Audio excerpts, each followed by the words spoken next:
क्या रूस और नेटो में युद्ध होने जा रहा है? क्या युद्ध में नेटो सेनाएं उतरने वाली हैं? ये सवाल इसलिए क्योंकि नेटो सदस्य तुर्की और ब्रिटेन ने जो कुछ किया है उससे महाविनाश का सायरन बजा दिया है। युद्ध के मैदान में आज बहुत बड़ा और चौंकाने वाली जानकारी सामने आई है। तुर्की ने यूक्रेन को क्लस्टर बम की बड़ी खेप दे दी है। अब यूक्रेनी सेना इसी से रूसी इलाकों को तबाह कर रही है। तो सवाल यही है कि अब पुतिन का अगला कदम क्या होगा? क्या अब महाविध्वंस होने जा रहा है? एक साथ अनगिनत धमाके और एक बड़े इलाके में महाविनाश। ये क्लस्टर विनाश है जिससे युद्ध का मैदान खून से लाल होता जा रहा है। यूक्रेन रूस के कब्जे वाले इलाकों पर क्लस्टर बम से भीषण हमला कर रहा है। युद्ध सबसे खतरनाक दौर में प्रवेश कर गया है। इस बीच यूक्रेन के क्लस्टर हमले को लेकर बहुत बड़ा और चौंकाने वाला खुलासा हुआ है। यूक्रेनी फोर्स तुर्की के क्लस्टर बम से हमला कर रही है। तुर्की ने बहुत ही सीक्रेट तरीके से यूक्रेन को क्लस्टर बम सप्लाई कर दिए हैं। अब इसी से यूक्रेनी फोर्स रूसी सेना को तबाह कर रही है। यूक्रेन को जब अमेरिका ने क्लस्टर बम दिया था तभी पेंटागन ने ऐलान कर दिया था कि कई और देश यूक्रेन को क्लस्टर बम की खेप दे चुके हैं। आज पेंटागन का ऐलान 100% सच साबित होता हुआ दिख रहा है। तुर्की के क्लस्टर बम के जरिए ही यूक्रेन अपने काउंटर ऑफेंसिव प्लान को आगे बढ़ा रहा है।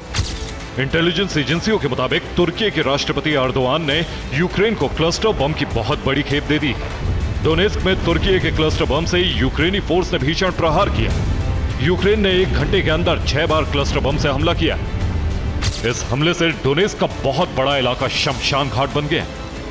बड़ी तादाद में दुकान और मकान जमींदोज हो गए। यूरोपियन यूनियन ने यूक्रेन को 2,25,000 बम दिए। तुर्की के क्लस्टर बम और यूरोपियन यूनियन के बारूद से यूक्रेन के काउंटर अटैक को नई धार मिलने की उम्मीद। इस बीच ब्रिटेन ने जो कुछ किया है उसने युद्ध के मैदान में विनाश का नया अलार्म बजा दिया है। ब्रिटेन के सेना अध्यक्ष कीव पहुंचे। उन्होंने यूक्रेन के आर्मी चीफ से बात और मुलाकात की। माना जा रहा है कि ब्रिटेन और यूक्रेन के सेना अध्यक्ष ने क्रीमिया पर हमले का एक नया प्लान बनाया है। दावा तो यह भी किया जा रहा है कि अब युद्ध में नेटो की सेनाओं की सीधी एंट्री हो सकती है। तुर्की, ब्रिटेन और पोलैंड आजकल जो कुछ कर रहे हैं वो इसी बात का इशारा कर रहे हैं कि अब रूस और नाटो के बीच सीधी जंग हो गई। एक ऐसी जंग जिसकी आग में कई देश जलकर खत्म हो जाएंगे। नाटो देश बहुत ही जल्द युद्ध के मैदान में उतर सकते हैं। इस बात की संभावना इसलिए बहुत ज्यादा है क्योंकि यूक्रेन हार के कगार पर खड़ा है।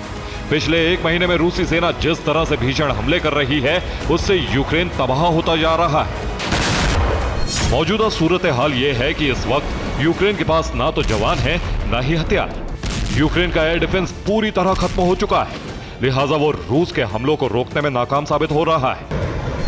ऊपर से पुतिन किंजल जैसी हाइपरसोनिक मिसाइलों से विध्वंस कर रहे हैं। रूस के इन हमलों से यूक्रेन इस तरह पस्त हो चुका है कि वो कभी भी सरेंडर कर सकता है। इसीलिए इस बात को माना जा रहा है कि यूक्रेन को रेस्क्यू करने के लिए, ज़ेलेंस्की को हार से बचाने के लिए अब युद्ध में नाटो की सीधी एंट्री होने वाली है। अगर ऐसा हुआ तो एटमी जलजला आएगा, दुनिया के एक बड़े हिस्से का नामो निशान मिट जाएगा। Bureau report, TV9 Bharatvarsh.